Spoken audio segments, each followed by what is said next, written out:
Right. నమస్తే. తొందరలో మంత్రివర్గ విస్తరణ జరగబోతా ఉంది. మాట్లాడదాం దీని గురించి. మాజీ పిసిసి అధ్యక్షులు, కాంగ్రెస్ పార్టీ సీనియర్ నేత హనుమంతరావు గారు ఉన్నారు నాతో పాటు. డిస్కస్ చేద్దాం. నమస్తే దాదా. చెప్పండి.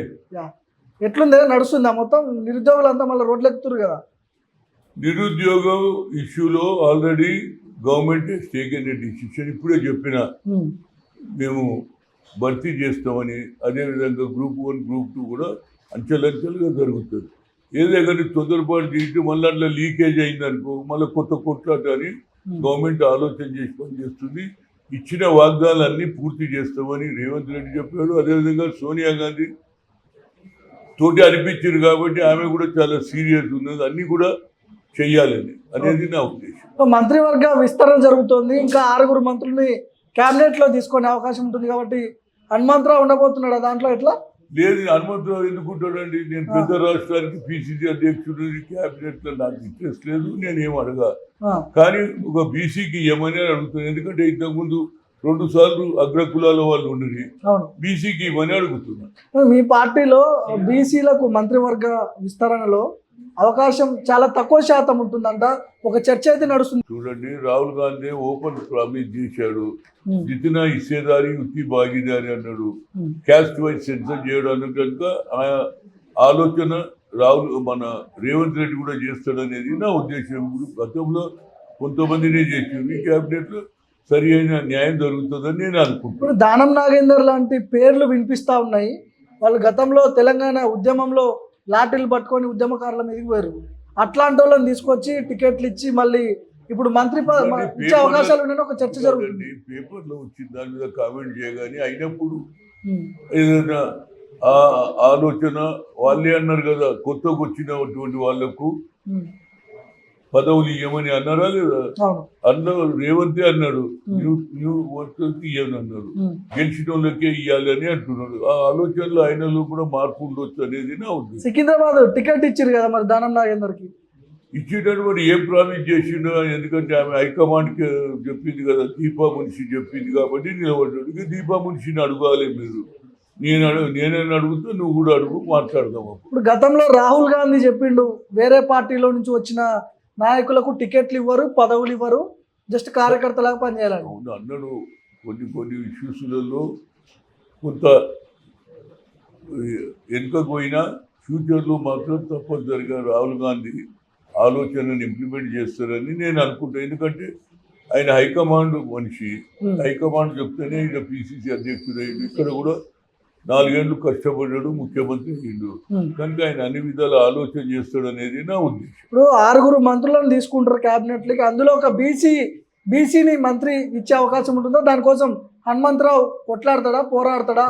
మాట్లాడుతూనే ఉంటున్నాను. కొట్లాడేది నేను ఎప్పుడు కూడా బీసీ వాయిస్ వినిపిస్తూనే ఉంటా. నా జీవితం ఉన్నంత సాగు ఇందిరాగాంధీ ఆలోచనే నాది. బడుగు బలైన వర్గాల గురించి జీవితాంతం ఫైట్ చేస్తూనే ఉంటా. నేను చెప్పడంలో అందులో వెనుకపోను.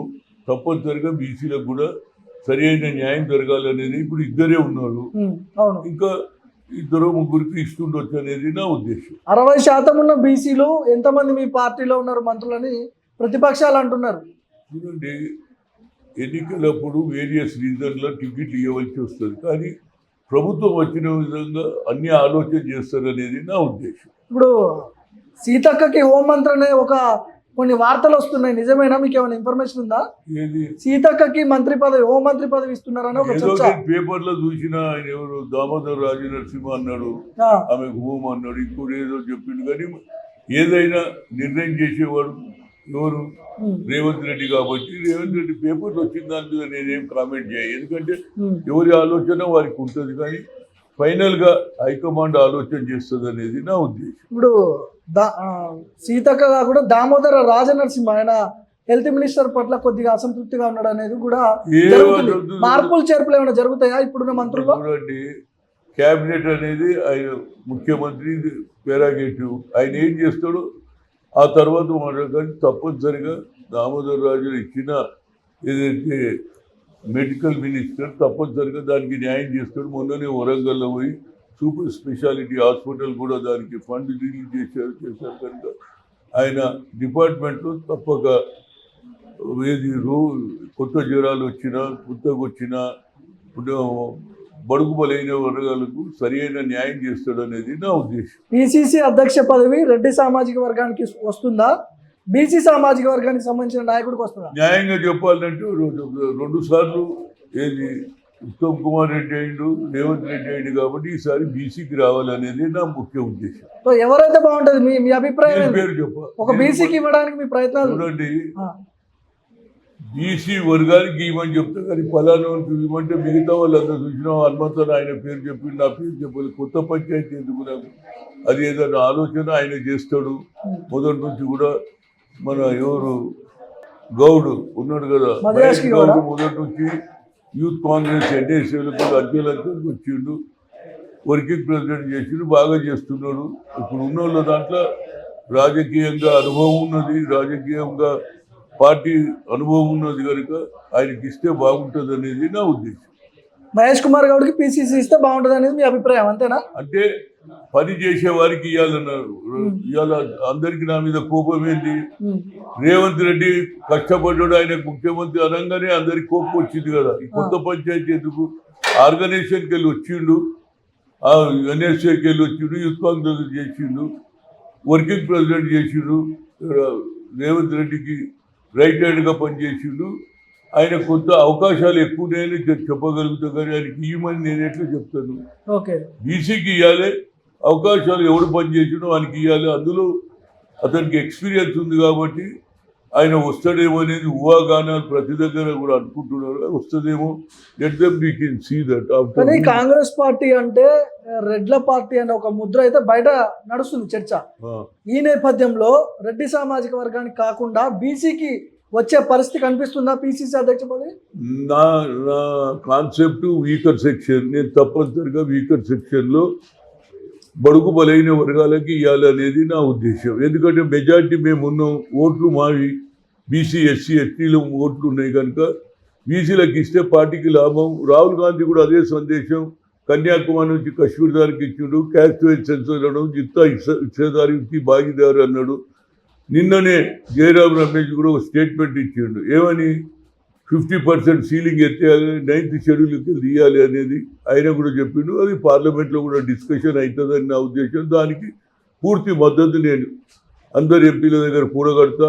నాకు ఎక్స్పీరియన్స్ ఉంది. గత 11 ఏళ్ళు ఐఐటి ఐఐఎంలో రిజర్వేషన్ తెచ్చిన, సుప్రీంకోర్టు కొట్టేస్తే ఓబీసీ పార్లమెంట్ కమిటీ సెపరేట్ చేయించిన కాబట్టి నేను తప్పనిసరిగా అదే ఆలోచన ఉంటుంది అనేది నా ఉద్దేశం. కాదు, 7 నెలలు గడుస్తుంది అధికారంకి వచ్చి, మీరు కులగణన చేస్తున్నారు, మేనిఫెస్టోలో పెట్టిర్రు, ఉద్యోగాలు ఇస్తా అన్నారు, 2500 ఇస్తా అన్నారు. ఇవన్నీ ఎక్కడ పోయినా అడుగుతున్నారు ప్రతిపక్షాలు. నేను అనేది ఏంది, కేవలం మమ్మల్ని అడుగుతాడు. 10 ఏళ్లలో ఆయన అన్ని వాగ్దానాలు పూర్తి చేసిండా? ఇంటికో ఉద్యోగం అనేది ఇచ్చిండా? కేసీఆర్ ఇవాళ మాట్లాడుతున్నారు కేటీఆర్ గారికి. నేను అనేది ఏంటంటే అంచెలంచెలుగా ఇప్పుడు అన్నారు రైతుల ఇష్యూ, 2 లక్షల రుణమాఫీ చేస్తామన్నారు. బిఫోర్ 15th ఆగస్టులో కూడా దాని ప్రయత్నం జరుగుతూనే ఉన్నది. కనుక తప్పనిసరిగా ఇచ్చిన హామీలన్నీ పూర్తి చేస్తాడు రేవంత్ రెడ్డి అనేది నా ఉద్దేశం. పైసలే లేవంటారు కదా, ఖజానా డబ్బులు లేవంటారు కదా, ఎట్లా రుణమాఫీ ఎట్లా సాధ్యమవుతుంది? ఓనర్ ఉన్నోడు ఎట్లకెళ్ళన్నా చేస్తాడు, ఎట్లన్నా డెవలప్ చేస్తాడు అనేది నా ఉద్దేశం. ఎవరైనా రుణాలే తీసుకుంటున్నారు కదా, అది కూడా ఆయన చేస్తాడు. తప్పనిసరిగా ప్రజలు ఇచ్చిన హామీలు పూర్తి చేస్తాడు అనేది నా ఉద్దేశం. రైట్, థ్యాంక్ యూ, నమస్తే. సో ఇది హనుమంతరావు గారితో ఇంటర్వ్యూ. మంత్రివర్గ విస్తరణలో కొంతమంది మంత్రుల శాఖలు చేంజ్ అయ్యే అవకాశాలు ఉన్నాయని చెప్తున్నారు. పిసిసి అధ్యక్ష పదవి కూడా బీసీ సామాజిక వర్గానికి చెందిన నాయకుడికి ఇవ్వాలని కూడా ఆయన ప్రపోజ్ చేస్తున్నట్టు కూడా తెలుస్తూ ఉంది.